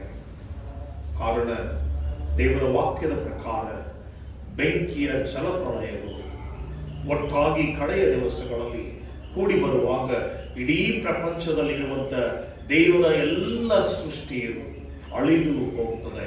ಯಾವುದೂ ಉಳಿಯುವುದಿಲ್ಲ. ಉಳಿಯುವುದು ಒಂದೇ, ಅದು ದೇವರ ವಾಕ್ಯ ಮತ್ತು ದೇವರ ನಿತ್ಯ ಜೀವ, ಅದು ಪರದೈಸಿನ ವಾಕ್ಯ. ನನ್ನ ಪ್ರೀತಿಯುಳ್ಳ ದೈವ ಜನರೇ, ಈ ದಿನಮಾನಗಳಲ್ಲಿ ನಮ್ಮ ಜೀವಿತಗಳನ್ನು ಹೇಗೆ ಅಳವಡಿಸಿಕೊಳ್ಳುವುದು? ಅನೇಕ ವೇಳೆ ದೇವರ ವಾಕ್ಯಗಳನ್ನು ಓದುತ್ತೇವೆ, ದೇವರ ವಾಕ್ಯಗಳನ್ನು ಪಠಿಸುತ್ತೇವೆ, ಆದರೆ ಅದರ ಗೂಢಾರ್ಥಗಳನ್ನು ಅರ್ಥ ಮಾಡಿಕೊಳ್ಳುವುದಕ್ಕೆ ಬಹಳ ಕಷ್ಟದ ಸಂಗತಿ. ಅನೇಕ ವೇಳೆ ಅದನ್ನು ಹೇಗೆ ನಮ್ಮ ಜೀವಿತಗಳಲ್ಲಿ ಅಳವಡಿಸಿಕೊಳ್ಳಬಹುದು ಎಂಬುದಾಗಿ ನೋಡುವಾಗ ವಿಪರ್ಯಾಸದ ಸಂಗತಿ. ಕಾರಣ ಆ ವಾಕ್ಯಗಳ ಪ್ರಚೋದನೆ ನಮ್ಮ ಜೀವಿತಗಳಲ್ಲಿ ಆಗದೆ ಹೋಗುವಾಗ ಬಹಳವಾಗಿ ನಾವು ತಪ್ಪಿ ಬಿದ್ದು ಹೋಗುವಂಥ ಪರಿಸ್ಥಿತಿಯಲ್ಲಿಯೇ ಇರ್ತೇವೆ. ಹಾಗಾಗಿ ಹೀಗೆ ಬರೆಯಲ್ಪಟ್ಟಿದೆ 2 ಪೇತ್ರ 3ನೇ ಅಧ್ಯಾಯ 11 ಮತ್ತು 12ನೇ ವಾಕ್ಯ. ಇವೆಲ್ಲವುಗಳು ನಯವಾಗಿ ಹೋಗುವುದರಿಂದ ನೀವು ದೇವರ ದಿನದ ಪ್ರತ್ಯಕ್ಷತೆಯನ್ನು ಎದುರು ನೋಡುತ್ತಾ ಹಾರೈಸುತ್ತಾ ಎಷ್ಟೋ ಪರಿಶುದ್ಧವಾದ ನಡವಳಿಕೆಯು ಭಕ್ತಿಯು ಉತ್ತಮರಾಗಿರಬೇಕಲ್ಲ. ದೇವರ ವಾಕ್ಯ ಹೇಳ್ತದೆ, ಇವೆಲ್ಲವುಗಳು ಹೀಗೆ ಲಯವಾಗಿ ಹೋಗುವುದರಿಂದ. ಏನಾಗಿ ಹೋಗುವುದರಿಂದ? ಲಯವಾಗಿ, ಅಂದರೆ ಇಲ್ಲದೆ ಹೋಗುವುದರಿಂದ ನೀವು ದೇವರ ದಿನದ ಪ್ರತ್ಯಕ್ಷತೆಯನ್ನು ಎದುರು ನೋಡುತ್ತಾ ಹಾರೈಸುತ್ತಾ ಎಷ್ಟೋ ಪರಿಶುದ್ಧವಾದಂಥ ನಡವಳಿಕೆಯಿಂದ ಭಕ್ತಿಯು ಉಳ್ಳವರಾಗಿ ಇರಬೇಕಲ್ಲ. ಪ್ರಶ್ನೆ, ಇವೆಲ್ಲವೂ ಲಯವಾಗಿ ಹೋಗುವುದರಿಂದ, ದೇವರು ಬರುತ್ತಾನೆ ಎನ್ನುವಂಥ ವಿಶೇಷವಾದಂಥ ಸಂಗತಿಯನ್ನು ನೀವು ಎದುರು ನೋಡುವುದರಿಂದ ನಿಮ್ಮಲ್ಲಿ ಏನಿರಬೇಕು? ಭಕ್ತಿಯು ಮತ್ತು ಪರಿಶುದ್ಧವಾದಂಥ ನಡವಳಿಕೆಯು ನಿಮ್ಮಲ್ಲಿ ಇರಬೇಕಾದದ್ದು ಅವಶ್ಯಕ. ನನ್ನ ಪ್ರೀತಿಯುಳ್ಳ ದೇವಜನರೇ, ಪರಿಶುದ್ಧವಾದಂಥ ನಡವಳಿಕೆ, ಭಕ್ತಿಯ ಜೀವಿತ ಎಂದರೆ ಏನು? ಆಲಯಕ್ಕೆ ಬಂದು ಆಲಯದಿಂದ ಹೊರಟು ಹೋಗುವಾಗ ಇದು ಭಕ್ತಿಯ ಜೀವಿತ ಎಂಬುದಾಗಿ ನಾನು ನೆನೆಸುವುದಾದರೆ ನನಗಿಂತ ಮತ್ತೊಬ್ಬ ಮೂರ್ಖನಿಲ್ಲ. ಆದರೆ ಆಲಯಕ್ಕೆ ಬಂದು ವಾಕ್ಯವನ್ನು ಕೇಳಿಸಿಕೊಂಡವನಾಗಿ ನನ್ನಲ್ಲಿರುವಂಥ ವಾಕ್ಯದಲ್ಲಿ ಒಂದು ಉಳುಕನ್ನು, ನ್ಯೂನ್ಯತೆಯನ್ನು ನನ್ನಲ್ಲಿ ಇದೆ ಎಂಬುದಾಗಿ ನನ್ನ ಅರಿವಿಗೆ ಬರುವಾಗ ಆ ಅರಿವಿಗೆ ಬಂದಂಥ ನ್ಯೂನ್ಯತೆಯನ್ನು ನಾನು ಬಿಟ್ಟು ಬಿಡುವಂಥ ಪ್ರಯಾಸವನ್ನು ಈ ಸ್ಥಳದಲ್ಲಿಯೇ ಕುಳಿತು ಪ್ರಾರ್ಥಿಸಿ ದೇವರ ಸಹಾಯ ಪಡೆದು ಆಲಯವನ್ನು ಬಿಟ್ಟು ಬದಲಾವಣೆ ಹೊಂದಿದ ಜೀವಿತವನ್ನು ನಾನು ಅನುಭವ ಮಾಡುವುದಕ್ಕೆ ಸಿದ್ಧನಾಗಿದ್ದೇನೆ ಎಂಬುದಾಗಿ ನಾನು ಅಂದುಕೊಳ್ಳುವುದಾದರೆ ಅದಕ್ಕಿಂತ ಶ್ರೇಷ್ಠವಾದಂಥ ಮತ್ತೊಂದು ಗುಣ ಇಲ್ಲ. ಅದು ಆಗುತ್ತದೋ ಇಲ್ಲವೋ ಗೊತ್ತಿಲ್ಲ, ಪ್ರಯಾಸ ಅಷ್ಟೇ. ಕಾರಣ ಕೊಡುವಂಥವನು ದೇವರೇ ಎಂಬುದಾಗಿ ಅರ್ಥೈಸಿಕೊಳ್ಳಬೇಕು. ದೇವರ ವಾಕ್ಯ ನೀವು ಭಕ್ತಿಯಲ್ಲಿಯೂ ಮತ್ತು ಪರಿಶುದ್ಧ ನಡವಳಿಕೆಯು ಇರಬೇಕಲ್ಲ, ಹೌದಾ? ಇರಬೇಕಾದದ್ದು ಅವಶ್ಯಕ ಎಂಬುದಾಗಿ ಸತ್ಯವೇದದಲ್ಲಿ ನೋಡ್ತೇವೆ. ಮುಂದಿನ ಒಂದು ವಾಕ್ಯ 2ನೇ ಕೊರಿಂಥದವರಿಗೆ ಬರೆದಂಥ ಪತ್ರಿಕೆ 13ನೇ ಅಧ್ಯಾಯ 5ನೇ ವಾಕ್ಯ. ಯಾರಾದರೂ ಓದಿರ್ತೀರ? 2ನೇ ಕೊರಿಂಥ 13ನೇ ಅಧ್ಯಾಯ 5ನೇ ವಾಕ್ಯ. ಕ್ರಿಸ್ತ ನಂಬಿಕೆಯಲ್ಲಿ ಇದ್ದೀರೋ ಇಲ್ಲವೋ ಎಂದು ನಿಮ್ಮನ್ನು ನೀವೇ ಪರೀಕ್ಷಿಸಿಕೊಳ್ಳಿ. ದೇವರ ವಾಕ್ಯ ಹೇಳ್ತದೆ, ನಾನು ಪರೀಕ್ಷೆ ಮಾಡುವುದಲ್ಲ, ನಾನು ಪರೀಕ್ಷೆ ಮಾಡುವುದಲ್ಲ, ದೇವರು ಪರೀಕ್ಷೆ ಮಾಡುವುದಲ್ಲ, ಸಭೆಯು ಪರೀಕ್ಷೆ ಮಾಡುವುದಲ್ಲ, ಸಭೆಯ ಹಿರಿಯರು ಪರೀಕ್ಷೆ ಮಾಡುವುದಲ್ಲ. ಯಾರು? ನಿಮ್ಮನ್ನ ನೀವೇ ಏನನ್ನು ಪರೀಕ್ಷೆ ಮಾಡಬೇಕು? ಕ್ರಿಸ್ತ ನಂಬಿಕೆಯಲ್ಲಿ ನೀವು ಇದ್ದೀರೋ ಇಲ್ಲವೋ ಎಂಬುದಾಗಿ ನೀವೇ ಪರೀಕ್ಷೆ ಮಾಡಿಕೊಳ್ಳಿ. ಇದು ಶ್ರೇಷ್ಠ. ಅನೇಕ ವೇಳೆ ಇದು ಶ್ರೇಷ್ಠವಾದಂಥ ಬದುಕಿನ ಒಂದು ಬುನಾದಿ. ಕ್ರಿಸ್ತನು ಇಂತಹ ವಿಶೇಷವಾದಂಥ ಅಧಿಕಾರವನ್ನು ನಮಗೆ ದಯಪಾಲಿಸಿಕೊಟ್ಟಿದ್ದಾನೆ. ಆತನ ವಾಕ್ಯ ಹೇಳ್ತದೆ, ನೀವು ಕ್ರಿಸ್ತನ ನಂಬಿಕೆಯಲ್ಲಿ ವಿಶ್ವಾಸದಲ್ಲಿ ಆತನೊಟ್ಟಿಗೆ ಇದ್ದೀರೋ ಇಲ್ಲವೋ ಎಂಬುದಾಗಿ ನಿಮ್ಮನ್ನು ನೀವೇ ಪರೀಕ್ಷಿಸಿಕೊಳ್ಳಿರಿ. ಮುಂದುವರೆದು ವಾಕ್ಯ ಹೀಗೆ ಹೇಳುತ್ತದೆ, ಕ್ರಿಸ್ತ ಯೇಸುವು ನಿಮ್ಮಲ್ಲಿದ್ದಾನೆಂಬುದಾಗಿ ನಿಮ್ಮನ್ನ ಕುರಿತು ಏನು ಮಾಡಿರಿ? ನಿಮಗೆ ಚೆನ್ನಾಗಿ ತಿಳಿಯುವುದಿಲ್ಲವೋ? ಅಂದ್ರೆ ನಮ್ಮ ಬದುಕು ತಿಳುವಳಿಕೆಯಿಂದ ಇರಬೇಕಾದದ್ದು ಅವಶ್ಯಕ, ಅಜ್ಞಾನದಿಂದ ಅಲ್ಲ. ಆದಾಮನನ್ನ ಅವಳನ್ನ ನೋಡ್ರಿ, ಅವಳು ಕೊಟ್ಟಂತ ಉತ್ತರ ಏನು? ನೀನು ಸೃಷ್ಟಿ ಮಾಡಿದೆಯಲ್ಲ ಸರ್ಪ, ಅದೇನ್ ಮಾಡ್ತು? ನನ್ನನ್ನ ವಂಚಿಸಿತು. ಆ ಸರ್ಪಕ್ಕೆ ಹೇಗೆ ದೇವರು ಯುಕ್ತಿಯನ್ನ ಬುದ್ಧಿಯನ್ನ ಕೊಟ್ಟನೋ ಹಾಗೆಯೇ ಬುದ್ಧಿಯನ್ನ ಅವಳಿಗೂ ಕೊಟ್ಟನಲ್ಲ, ಹೌದಾ? ಕೊಟ್ಟನ ಇಲ್ವಾ? ಕೊಟ್ಟಂತ ಬುದ್ಧಿಯನ್ನ ನಾನು ತಿಳುವಳಿಕೆಯ ಮೂಲಕ ಉಪಯೋಗಿಸಿಕೊಳ್ಳದೆ ಹೋಗುವಾಗ ಅದು ನನ್ನ ಉದಾಸೀನತೆ, ಅದು ನನ್ನ ದಿಟ್ಟತನ, ಅದು ನನ್ನ ನ್ಯೂನ್ಯತೆ. ಇದನ್ನು ನಾನು ತಿಳಿದುಕೊಳ್ಳಬೇಕಾದುದು ಅವಶ್ಯಕ. ಅವಳು ಮಾಡಿದ್ದನ್ನೇ, ಅವಳಿಗೆ ದೇವರು ಹೇಳಿದಲ್ಲ, ಈ ಎಲ್ಲ ಈ ತೋಟದಲ್ಲಿರುವಂತೆ ಎಲ್ಲವನ್ನ ನೀವು ಯಥೇಚ್ಛವಾಗಿ ಏನ್ ಮಾಡಬಹುದು? ತಿನ್ನಬಹುದು. ಆದರೆ ಈ ಉದ್ಯಾನವನ ವನದಲ್ಲಿ ಇರುವಂತ ಮಧ್ಯದ ಈ ಒಂದು ಮರದ ಹಣ್ಣನ್ನ ಮಾತ್ರ ನೀವು ತಿನ್ನಬಾರದು. ತಿಂದ ತಕ್ಷಣವೇನಾಗುತ್ತೀರಿ? ಸಾಯುತ್ತೀರಿ. ದೇವರು ಹೇಳಿದಾರಲ್ಲ. ಆದರೆ ಅವ್ವ ಕೊಟ್ಟಂತ ಉತ್ತರ, ನೀನು ಉಂಟು ಮಾಡಿದ ಈ ಸರ್ಪ ನನ್ನನ್ನ ವಂಚಿಸಿತು.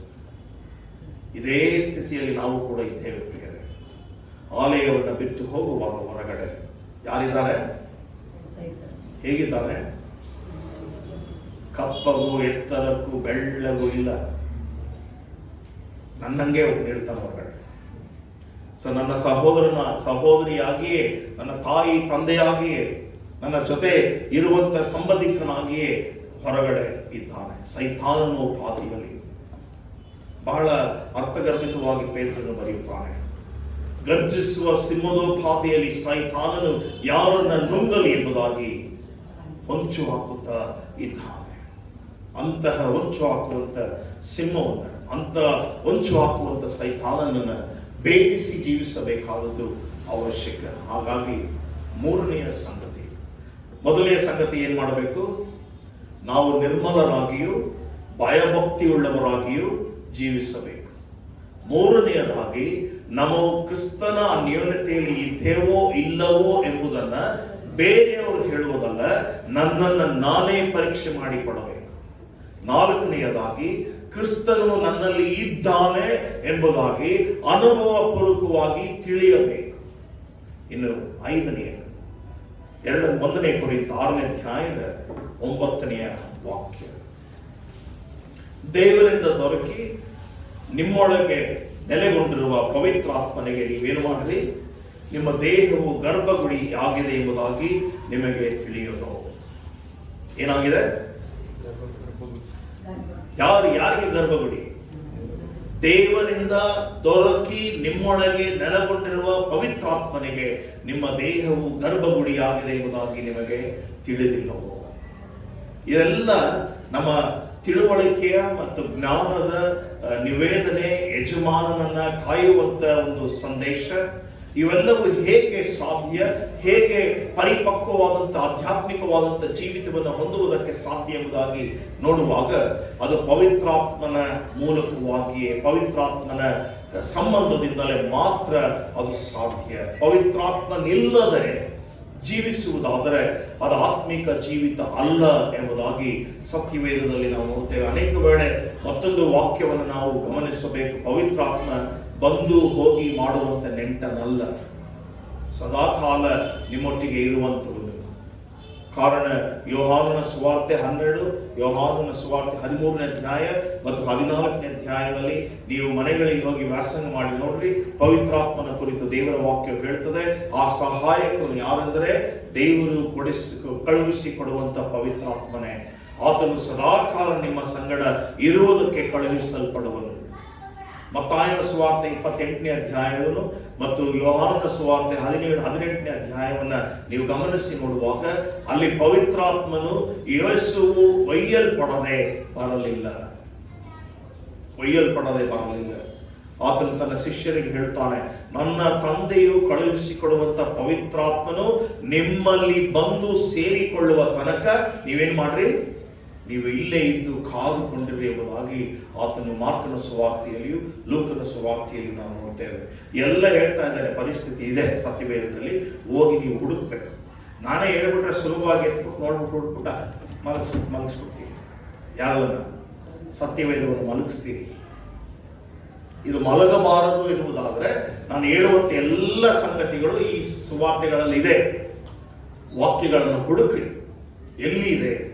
ಪವಿತ್ರಾತ್ಮ ಯೇಸುವು ಒಯ್ಯಲ್ಪಡದೆ ಮಧ್ಯಾಕಾಶಕ್ಕೆ ಹೋಗದೆ ಪವಿತ್ರಾತ್ಮನು ಬರಲಿಲ್ಲ. ಶಿಷ್ಯರಲ್ಲಿ ಪವಿತ್ರಾತ್ಮ ಇರಲಿಲ್ಲ.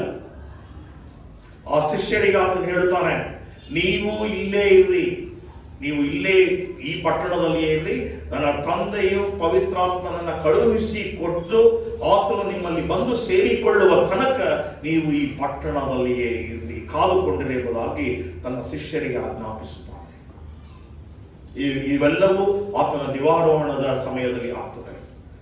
ಆಮೇಲೆ ಯೇಸು ಆಕಾಶಕ್ಕೆ ಒಯ್ಯಲ್ಪಡುವಾಗ ಅವನನ್ನು ನೋಡುತ್ತಾ ಇದ್ದ ಹಾಗೆ ಇವರ ಮೇಲೆ ಪವಿತ್ರಾತ್ಮ ವರವು ಕೊಡಲ್ಪಡುತ್ತದೆ. ಆದ್ದರಿಂದ ಅಪೊಸ್ತಲರ ಕೃತ್ಯಗಳನ್ನು ಬರೆಯುವಾಗ ಪವಿತ್ರಾತ್ಮ ಭರಿತವಾದಂತಹ ವಾಕ್ಯಗಳನ್ನ ಅಪೊಸ್ತಲರು ಬರೆದರು ಎಂಬುದಾಗಿ ದೇವರ ವಾಕ್ಯ ಹೇಳ್ತದೆ. ಯೋವೇಲನ ಪ್ರವಾದನ ಗ್ರಂಥ 2ನೇ ಅಧ್ಯಾಯ ವಾಕ್ಯಗಳನ್ನು ಹುಡುಕ್ರಿ. ಯೋವೇಲನ ಪ್ರವಾದನ ಗ್ರಂಥ 2ನೇ ಅಧ್ಯಾಯದಲ್ಲಿ ಅವಾಗ ದೇವರ ವಾಕ್ಯ ಹೇಳ್ತದೆ, ನಾನು ಎಲ್ಲಾ ಜನರ ಮೇಲೆ ಅಂದರೆ ನಿಮ್ಮ ಯವನಸ್ಥರು, ಮುದುಕರು, ವಯಸ್ಕರು ಎಲ್ಲರೂ ಕೂಡ ಏನು ಮಾಡ್ತಾರೆ? ಪ್ರವಾದಿಸುವರು. ಯಾವಾಗ? ನಾನು ನನ್ನ ಪವಿತ್ರಾತ್ಮನ ವರವನ್ನ ಅವರ ಮೇಲೆ ಕಳುಹಿಸಿಕೊಡುವಾಗ. ಹೀಗಿರುವ ಸ್ಥಿತಿಯಲ್ಲಿ ಪ್ರಿಯರೇ, ಇವತ್ತು ಪವಿತ್ರಾತ್ಮನಿಗೆ ನನ್ನ ದೇಹವು ಗರ್ಭಗುಡಿಯಾಗಿ ಮಾರ್ಪಡಬೇಕು. ಆತನನ್ನ ಅಂಗೀಕರಿಸಿಕೊಂಡಂತ ಜೀವಿತ ನನ್ನಲ್ಲಿರಬೇಕು. ಆಗ ಮಾತ್ರ ದೇವರ ವಾಕ್ಯಗಳು ನನಗೆ ಪ್ರಚಲಿತವಾಗಿ ಯಾವಾಗಲೂ ಕೂಡ ನನ್ನಲ್ಲಿರುವುದಕ್ಕೆ ಸಾಧ್ಯ. ದೇವರ ವಾಕ್ಯಗಳನ್ನು ಅರ್ಥ ಮಾಡಿಕೊಳ್ಳುವುದಕ್ಕೆ ಜ್ಞಾನ, ಅದು ಈ ಲೋಕದ ಜ್ಞಾನ ಅಲ್ಲ. ನಿನ್ನ PhDಗಳು ವರ್ಕ್ ಆಗುವುದಿಲ್ಲ. ನಿನ್ನಲ್ಲಿರುವಂತ ಡಿಗ್ರಿಗಳು ಈ ವಾಕ್ಯಗಳನ್ನು ಅರ್ಥ ಮಾಡಿಕೊಳ್ಳುವುದಕ್ಕೆ ಅರ್ಥವಾಗುವುದಿಲ್ಲ. ಆ ಕಾಲದಲ್ಲಿ ದೇವರಿಗೆ ಶಿಷ್ಯರಾಗಿ ಕರೆಯಲ್ಪಟ್ಟವರು ಯಾರು? ಬೆಸ್ತರು, ಮೀನು ಹಿಡಿಯುವವರು. ಅವರು ಯಾವ PhD ಮಾಡಿರಲಿಲ್ಲ, ಹೌದಾ? ಅಂತ ಬೆಸ್ತರನ್ನ ದೇವರು ಏನು ಮಾಡಿದ್ದಾರೆ? ತನ್ನ ವಾಕ್ಯವನ್ನ ಸಾರುವುದಕ್ಕೆ ಸುವಾರ್ತೆಗೆ ಕಳುಹಿಸಿಕೊಟ್ಟ. ಇವತ್ತು ನಾನು ಏನು ಪಾಂಡಿತ್ಯವನ್ನು ಪಡೆದಿದ್ದೇನೆ ಮುಖ್ಯ ಅಲ್ಲ. ದೇವರ ವಾಕ್ಯವನ್ನು ಅರ್ಥ ಮಾಡಿಕೊಳ್ಳುವುದಾದರೆ ಪವಿತ್ರಾತ್ಮನ ನ್ಯೂನತೆ ನನಗೆ ಬೇಕು. ಆ ಗರ್ಭಗುಡಿಯಲ್ಲಿ ಪವಿತ್ರಾತ್ಮನು ಇದ್ದಾನೋ ನೀವು ತಿಳಿದುಕೊಳ್ಳಬೇಕಾದದ್ದು ನಿಮ್ಮ ಅವಶ್ಯಕತೆ. ವಾಕ್ಯದ ಮುಂದಿನ ಭಾಗ 20ನೇ ವಾಕ್ಯ, 1ನೇ ಕೊರಿಂಥ 6ನೇ ಅಧ್ಯಾಯದ 20ನೇ ವಾಕ್ಯ ಹೀಗೆ ಬರೆಯಲ್ಪಟ್ಟಿದೆ, ನೀವು ನಿಮ್ಮ ಸ್ವಂತ ನೀವು ಹೇಗೆ ಬೇಕು. ನಾವು ಹೇಳ್ತೇವೆ ಅನೇಕ ಜನರಿಗೆ, ನಾನು ಹೇಗೆ ಬೇಕಾದ್ರೂ ಜೀವಿಸ್ತೇನೆ, ನಾನು ಏನ್ ಬೇಕಾದ್ರೂ ಮಾಡ್ತೇನೆ, ಇದು ನನ್ನ ಮನೆ. ದೇವರು ಕೊಡೋದೆ ನಿನ್ನ ಮನೆ ಹೇಗಾಗಿತ್ತು? ದೇವರು ಕೊಡೋದೆ ನಿನ್ನ ಜೀವ ಹೇಗಾಗಿತ್ತು? ದೇವರು ಕೊಡೋದೆ ನೀನು ಹೇಗೆ ತಾನೇ ಬದುಕುವುದಕ್ಕೆ ಸಾಧ್ಯ? ಅನೇಕ ವೇಳೆ ನಾನು ನಾನು ನಾನು ನಾನು ನಾನು ಎನ್ನುವುದರಲ್ಲಿಯೇ ನಮ್ಮ ಅರ್ಧ ಆಯಸ್ಸನ್ನು ಕಳೆದು ಬಿಡ್ತೇವೆ. ಆಮೇಲೆ ದೇವರೇ ಎಂಬುದಾಗಿ ಹೇಳುವಾಗ ಇರಲಿಕ್ಕೆ ಸಾಧ್ಯ ಇಲ್ಲ. ಆದರೆ ದೇವರ ವಾಕ್ಯ ಹೇಳ್ತದೆ, ನೀವು ನಿಮ್ಮ ಸ್ವಂತ ನೀವು ಕ್ರಯಕ್ಕೆ ಕೊಳ್ಳಲ್ಪಟ್ಟಿದ್ದೀರಿ. ಆದ್ದರಿಂದ ಏನ್ ಮಾಡ್ರಿ? ದೇವರ ಪ್ರಭಾವವನ್ನ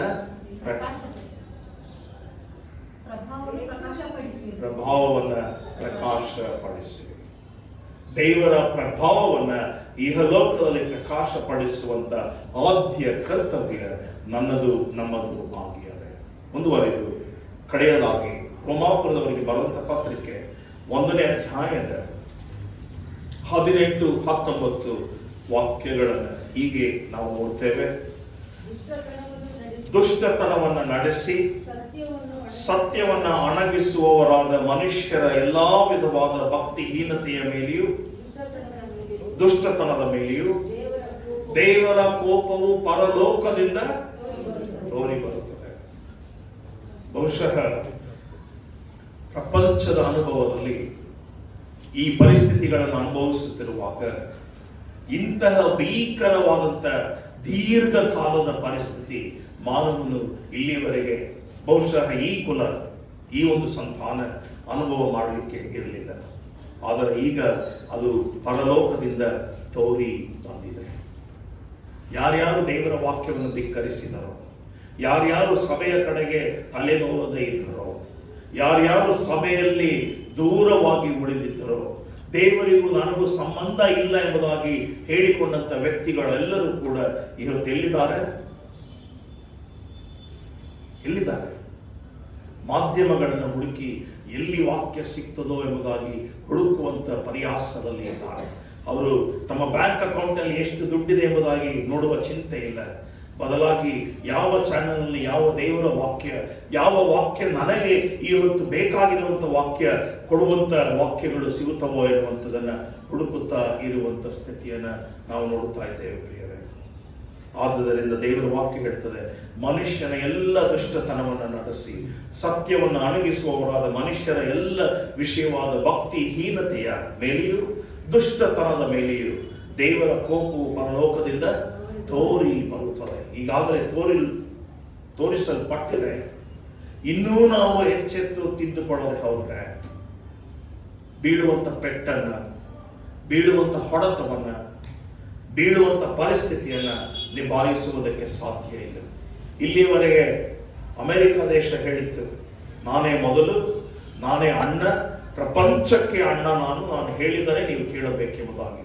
ಈಗ ಅಡಗಿ ಕೂತಿದಂತ ದೇಶ ಮೊದಲು US, ಹೌದಾ? ಅದಾದ ಮೇಲೆ ರಷ್ಯಾ, ಪುಟಿನ್, ಅವರು ಮತ್ತೊಂದು ಕಡೆ ಎಲ್ಲದಕ್ಕೂ ನಾವೇ ಎಂಬುದಾಗಿ ಹೇಳಿದ ದೇಶ, ಅವರು ಕೂಡ ಅಣಗಿ ಕೂತಿದ್ದಾರೆ. ಇನ್ನು ಚೈನಾ, ನನ್ನನ್ನು ಹೊರತುಪಡಿಸಿ ಆರ್ಥಿಕ ಪರಿಸ್ಥಿತಿಯಲ್ಲಿ ಯಾವ ಪ್ರಪಂಚದ ಯಾವ ದೇಶವೂ ಇಲ್ಲ ಎಂಬುದಾಗಿ ಹೇಳಿದ ಚೈನಾ ಇವತ್ತು ಅಡಗಿ ಕೂತಿದೆ. ಎಲ್ಲ ದೇಶಗಳು ನಿಭಾಯಿಸಲು ಶಕ್ತಿ ಮೀರಿ ಕೂತವೆ. ಅವರಲ್ಲಿರುವಂಥ ತಾಂತ್ರಿಕತೆ, ಅವರಲ್ಲಿರುವಂಥ ವೈದ್ಯಕೀಯ ಕ್ಷೇತ್ರ, ಅವರಲ್ಲಿರುವಂಥ ಯಾವ ವಿಷಯದ ವಿಶೇಷವಾದಂಥ ತಂತ್ರಜ್ಞಾನಕ್ಕೂ ಯಾರನ್ನ ಉಳಿಸಲಿಕ್ಕೂ ಯಾರನ್ನ ಬೆಳೆಸಲಿಕ್ಕೂ ಸಾಧ್ಯವಾಗದೇ ಇರುವಂಥ ಪರಿಸ್ಥಿತಿ. ವ್ಯಾಕ್ಸಿನ್ ಬಂದದೆ ಎಂಬುದಾಗಿ ಹೇಳ್ತೇವೆ, ಆದರೆ ಅದಿನ್ನೂ ಪ್ರಪಂಚಕ್ಕೆ ಬಂದಿಲ್ಲ ಪ್ರಿಯರೇ. ಎಲ್ಲ ಕೊಡುವಂಥ ಮಾಹಿತಿಗಳು ಬರೀ ಮನುಷ್ಯರನ್ನ ಎಲ್ಲೋ ಒಂದು ಕಡೆ ಉದ್ವೇಗದಲ್ಲಿ ನಡೆಸುವುದಕ್ಕೆ ಮಾತ್ರ, ಒಂದು ಸಂತೈಸುವಿಕೆಗೆ ಮಾತ್ರ ಕೊಡುವಂಥ ಆಶ್ವಾಸನೆಗಳು ಇದೆ ಎಂಬುದಾಗಿ ಹೇಳ್ತಾ ಇವೆ. ಅದು ಯಾವುದು ಬರಲಿಲ್ಲ.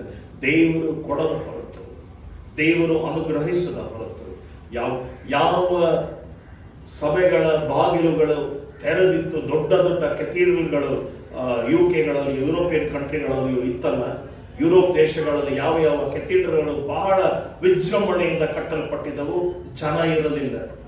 ಈಗ ನೀವು ದೃಶ್ಯಗಳನ್ನು ನೋಡ್ರಿ, ಅಂತಹ ಕೆಥೀಡ್ರಲ್ಗಳಲ್ಲಿ ಸ್ಥಳ ಹಿಡಿಸಲಾರದಷ್ಟು ಜನ ಮುಗ್ಗರಿಸಿ ಆರಾಧನೆಗೆ ಬರುವಂತ ಪರಿಸ್ಥಿತಿ. ಯಾವ ಪರಿಸ್ಥಿತಿಯಲ್ಲಿ? ಮುಖಗಳನ್ನು ಮುಚ್ಚಿಕೊಂಡು ದೇವರ ಸನ್ನಿಧಾನದಲ್ಲಿ ಬಂದು ದೇವರನ್ನು ಆರಾಧಿಸುವಂತ ಪರಿಸ್ಥಿತಿ ಈಗ ಬಂದದೆ. ಯಾವುದು ಇರಲಿಲ್ಲ ಅದು ಈಗ ಬಂದದೆ. ಯಾವುದು ಇತ್ತು ಅದೇನಾಗಿದೆ? ಅಳಿದು ಹೋಗಿವೆ. ದೇವರ ವಾಕ್ಯ ಎಂದಿಗೂ ಸುಳ್ಳಾಗುವುದಿಲ್ಲ. ಕಡೆಯದಾಗಿ 19ನೇ ವಾಕ್ಯ. ಯಾಕೆಂದರೆ ಯಾಕೆ ದೇವರ ಕೋಪವು ತೋರಿ ಬರ್ತದೆ?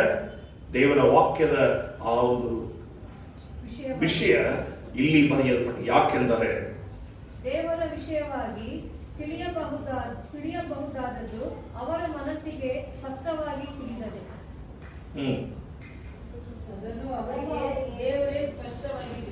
ದೇವರ ವಾಕ್ಯ ಹೇಳ್ತದೆ, ಯಾಕೆ ಎಂದರೆ ದೇವರ ವಿಷಯವಾಗಿ ತಿಳಿಯಬಹುದಾದದ್ದು ಅವರ ಮನಸ್ಸಿಗೆ ಸ್ಪಷ್ಟವಾಗಿ ತಿಳಿದರೆ ದೇವರೇ ಅವರಿಗೆ ತಿಳಿಸಿದರು.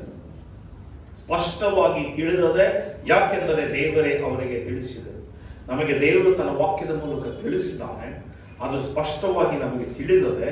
ಇದನ್ನೂ ತಿಳಿದು ಮತ್ತೆ ತಪ್ಪು ಮಾಡುವುದಾದರೆ ಮನುಷ್ಯನಿಗೆ ಪರಲೋಕದಿಂದ ಖಂಡಿತವಾಗಿಯೂ ಘೋರವಾದಂಥ ಶಿಕ್ಷೆ ತೋರಿ ಬರುವುದರಲ್ಲಿ ಯಾವ ಸಂದೇಹ ಇಲ್ಲ. ಕಡೆಯದಾಗಿ ಎಚ್ಚರಿಕೆಯ ಮಾತು. ಅಪೊಸ್ತಲರ ಕೃತ್ಯಗಳು 12ನೇ ಅಧ್ಯಾಯದ 47ನೇ ವಾಕ್ಯ. ಅಪೊಸ್ತಲರ ಕೃತ್ಯಗಳು 12ನೇ ಅಧ್ಯಾಯದ 47 41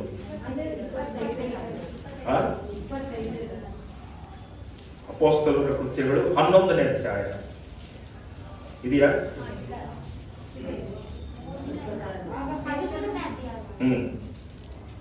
ಅನ್ಯ ಜನರ ಕಡೆಗೆ ಹೋಗುತ್ತೆ, ಮಾಡುತ್ತೇವೆ. ಹ್ಮ್. ಹಾಗೆಯೇ ಕರ್ತನು ನಮಗೆ ಅಪ್ಪಣೆ ಕೊಟ್ಟಿದ್ದಾನೆ. ಹ್ಮ್. ಏಕೆಂದರೆ ನೀನು ಲೋಕದ ಕಟ್ಟ ಕಡೆಯವರೆಗೆ ರಕ್ಷಕನಾಗಿರುವಂತೆ ಹ್ಮ್. ನಿನ್ನನ್ನು ಅನ್ಯ ಜನಾಂಗಗಳಿಗೂ ಬೆಳಕನ್ನಾಗಿ ನೇಮಿಸಿದ್ದೇನೆ ಎಂದು ಹ್ಮ್. ದೇವರು ಹೇಳಿದ್ದಾನೆ. ಯಾವ ವಾಕ್ಯ ಓದಮ್ಮ? 13ನೇ ಅಧ್ಯಾಯ 47. 46ನೇ ವಾಕ್ಯ ಓದು. ಆಗ ಪೌಲನು ಬಾರ್ನಬನು ಧೈರ್ಯದಿಂದ ಮಾತಾಡಿ ದೇವರ ವಾಕ್ಯವನ್ನು ಮೊದಲು ನಿಮಗೆ ಹೇಳುವುದು ಅವಶ್ಯವಾಗಿತ್ತು. ಆದರೆ ನೀವು ಅದನ್ನು ತಳ್ಳಿಬಿಟ್ಟು ನಿಮ್ಮನ್ನು ನಿತ್ಯ ಜೀವಕ್ಕೆ ಅಪಾತ್ರವೆಂದು ತೀರ್ಪು ಮಾಡಿಕೊಂಡದ್ದರಿಂದ ಇಗೋ ನಾವು ನಿಮ್ಮನ್ನು ಬಿಟ್ಟು ಅನ್ಯ ಜನರ ಕಡೆಗೆ ಹೋಗುತ್ತೇವೆ. ಹಾಗೆಯೇ ಕರ್ತನು ನಮಗೆ ಅಪ್ಪಣೆ ಕೊಟ್ಟಿದ್ದಾನೆ. ಯಾರು ತೀರ್ಪು ಮಾಡಿಕೊಂಡದ್ದು? ತಮ್ಮನ್ನ ತಾವು ಮಾಡುವಂತ ಕೃತ್ಯಗಳ ಮೂಲಕ ಅಪಾತ್ರರೆಂದು ತೀರ್ಪು ಮಾಡಿಕೊಳ್ಳುವಂಥದ್ದು ಯಾರು? ಜನಗಳೇ. ನನ್ನ ತೀರ್ಪನ್ನ ನಾನೇ ಮಾಡಿಕೊಳ್ತೇನೆ. ಕಾರಣ ನನ್ನ ಕೃತ್ಯಗಳು, ನನ್ನ ಕಾರ್ಯಗಳು ಹಾಗೆ ಇವೆ. ಆದುದರಿಂದ ಎಚ್ಚೆತ್ತುಕೊಳ್ಳಬೇಕಾದದ್ದು ಅವಶ್ಯಕ. ನನ್ನ ಯಜಮಾನನು ಯಾವಾಗ ಬರುತ್ತಾನೋ ಆ ಯಜಮಾನನು ಬರುವುದಕ್ಕೆ ನಾನೇನು ಮಾಡಬೇಕು? ಕಾಯುತ್ತಿರಬೇಕಾ? ಸಿದ್ಧನಾಗಿರಬೇಕು. ಕಾಯುತ್ತಿರಬೇಕಾ? ಸಿದ್ಧನಾಗಿರಬೇಕು. ಸಿದ್ಧನಾಗಿ ಕಾಯುತ್ತಿರಬೇಕು. ಬರೀ ಕಾಯುತ್ತಿರುವಂಥದ್ದಲ್ಲ, ಸಿದ್ಧನಾಗಿ ಕಾಯಬೇಕು. ಸಿದ್ಧನಾಗಿ ಕಾಯಬೇಕು. ಆ ಸಿದ್ಧತೆ ನಮಗೆ ಬಹಳ ಮುಖ್ಯ. ಈ ದಿನಮಾನಗಳಲ್ಲಿ ಪ್ರಿಯರೇ, ಮನೆಯನ್ನ ಸಿದ್ಧ ಮಾಡಿದ್ದೇವೆ, ಮಕ್ಕಳಿಗೆ ಬಟ್ಟೆ ಸಿದ್ಧ ಮಾಡಿದ್ದೇವೆ, ಆವತ್ತಿನ ತಿಂಡಿ ಏನು ಇವತ್ತೇ ಡಿಸೈಡ್ ಆಗಿದೆ, ಅದಕ್ಕೆ ಬೇಕಾದಂಥ ಅಡ್ವಾನ್ಸ್ ಅನ್ನು ಕೊಟ್ಟಿದ್ದೇವೆ, ಎಲ್ಲ ಸಿದ್ಧತೆ ನಡೆದಿದೆ. ಆದರೆ ಆ ದಿವಸ ಬದುಕ್ತೇವೋ ಇಲ್ಲವೋ ಗೊತ್ತಿಲ್ಲ. ಹೌದಾ? ಅದೇ ದೊಡ್ಡ ಶೂನ್ಯ. ಆ ದೇವರ ಬರೋಣಕ್ಕೆ ನಮ್ಮನ್ನು ಸಿದ್ಧಪಡಿಸಿಕೊಳ್ಳಬೇಕಾದುದು ಅವಶ್ಯಕ. ದೇವರು ತಾನೇ ನಡೆಸಿದಾನೆ, ನಮ್ಮ ವಾಕ್ಯಗಳ ಮೂಲಕ ನಮ್ಮನ್ನು ಎಚ್ಚರಿಸಿದಾನೆ. ಮನುಷ್ಯರು ಮಾಡುವಂಥ ಎಲ್ಲ ಕೃತ್ಯಗಳಿಗೆ ಪರಲೋಕದಿಂದ ಏನು ಮಾಡ್ತೇನೆ? ನಾನು ಕೇಡನ್ನು ಉಂಟು ಮಾಡುತ್ತೇನೆ. ಆ ತೋರಿ ಬರುತ್ತದೆ. ಆ ಕೇಡು ತೋರಿ ಬರುವುದಕ್ಕಿಂತ ಮುಂಚಿತವಾಗಿ ನಾನು ದೇವರ ಸನ್ನಿಧಾನದಲ್ಲಿ ನನ್ನನ್ನು ಸಿದ್ಧನಾಗಿ ಇರಿಸಿಕೊಳ್ಳಬೇಕಾದುದು ಅವಶ್ಯಕ. ಆದ್ದರಿಂದ ನಾವು ಏನೇ ಕೆಲಸ ಮಾಡಿದರೂ ದೇವರ ಚಿತ್ತವಾದರೆ ಮಾಡೋಣ ಎಂಬುದಾಗಿ ಹೇಳಬೇಕೆ ಹೊರತು ನಾನು ಮಾಡುತ್ತೇನೆ, ನಾನು ಬಿಡುತ್ತೇನೆ, ನಾನು ಕಟ್ಟುತ್ತೇನೆ, ನಾನು ನೆಡುತ್ತೇನೆ ಸಾಧ್ಯ ಇಲ್ಲ. ದೇವರು ನೆಡದ ಹೊರತು ನಿನಗೆ ನೆಡುವುದಕ್ಕೆ ಸಾಧ್ಯ ಇಲ್ಲ. ದೇವರು ಬಿಡಿಸದ ಹೊರತು ನನಗೆ ಬಿಡುಗಡೆ ಇಲ್ಲ. ದೇವರು ಕಟ್ಟದ ಹೊರತು ನಾನು ಕಟ್ಟುವುದಕ್ಕೆ ಸಾಧ್ಯ ಇಲ್ಲ. ದೇವರ ವಾಕ್ಯ ನಮ್ಮೊಟ್ಟಿಗೆ ಮಾತನಾಡಿದೆ. ಮೌನವಾಗಿ ಇದೇ ಸ್ಥಳದಲ್ಲಿ ಕುಳಿತು ನಮ್ಮ ನ್ಯೂನ್ಯತೆಗಳು ಏನಾದರೂ ಇದ್ದರೆ ದೇವರ ಸನ್ನಿಧಾನದಲ್ಲಿ ಒಪ್ಪಿಯಾರಿಕೆ ಮಾಡಿಕೊಳ್ಳೋಣ. ದೇವರು ತಾನೇ ನಮ್ಮನ್ನು ಈ ದಿನಮಾನಗಳಲ್ಲಿ ಬೇಕಾದಂಥ ಶಾಂತಿ, ಸಮಾಧಾನ, ನಂಬಿಕೆ ಮತ್ತು ಸಾಧತ್ವ, ನೀತಿವಂತಿಕೆಯ ಬದುಕನ್ನು ಆಲಿಸಿಕೊಟ್ಟು ಆಶೀರ್ವದಿಸುವುದಕ್ಕಿದ್ದಾನೆ. ಅದಕ್ಕೆ ಆಶೀರ್ವಾದ ಪಾತ್ರನು ನಾವಾಗಿರುವುದಾದರೆ ಆ ಆಶೀರ್ವಾದವು ನಮಗೆ ದೊರೆಯುತ್ತದೆ. ಇಲ್ಲವಾದರೆ ಅದು ಹಾಗೆಯೇ ದೇವರಿಗೆ ಹಿಂತಿರುಗಿ ಹೋಗ್ತದೆ. ಹಿಂತಿರುಗಿ ಹೋಗುವ ಮುನ್ನ ಆಶೀರ್ವಾದವನ್ನು ಹಿಡಿದುಕೊಳ್ಳೋಣ. ದೇವರು ತಾನೇ ಆಶೀರ್ವದಿಸಿ ನಡೆಸಲಿ. ಆಮೇಲೆ